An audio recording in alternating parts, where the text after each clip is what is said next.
Countrywide Connect with Andy Thompson and Sarah Perriam-Lamp. This is Countrywide Connect News. I'm Richard Badley. The Green Party has released its water election policy, proposing to phase out synthetic nitrogen fertiliser, reduce stocking rates on a catchment basis, and protect 30% of New Zealand's ocean, drawing immediate fire from the agriculture sector.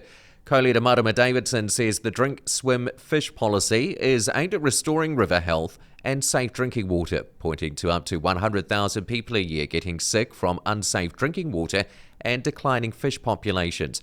The policy also proposes strengthening wastewater discharge rules, phasing out bottom trawling and reviewing the Quota Management System toward ecosystem-based fisheries management. Green Party Agriculture spokesperson Steve Abel joins the show to discuss this policy shortly.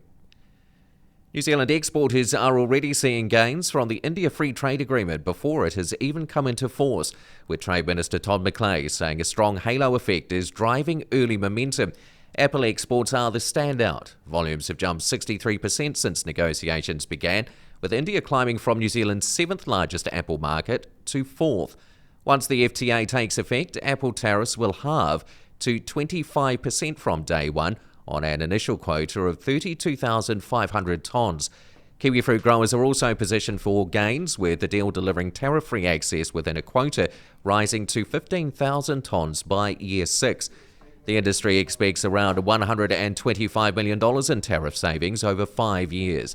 Other early signs include Matariki Forest sending its first log shipment to India since 2020, Indian wool delegations visiting New Zealand, and Indian visitor arrivals reaching new highs. Equine vets are urging horse owners to stay alert after a Strangles outbreak has been confirmed across 12 properties in the North Island, 11 in Waikato and 1 in Auckland, directly linked to the cluster. The New Zealand Veterinary Association says the outbreak remains confined to the thoroughbred population, and the risk to the wider horse population is currently considered low. Race meets and sport horse events are continuing safely under monitoring.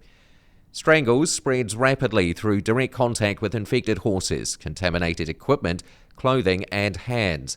Vets are urging owners to monitor for fever, nasal discharge, swollen glands and loss of appetite, and to isolate any suspected cases immediately. The NZVA says a thermometer is the most important tool right now. Any fever after movement or contact with unfamiliar horses should be treated as strangles until proven otherwise. Dr. Holly Blue from the New Zealand Veterinary Association will join Andy to discuss this just before 1 this afternoon. And that's the latest Countrywide Connect news. Countrywide Connect with Andy Thompson and Sarah Perriam-Lamp.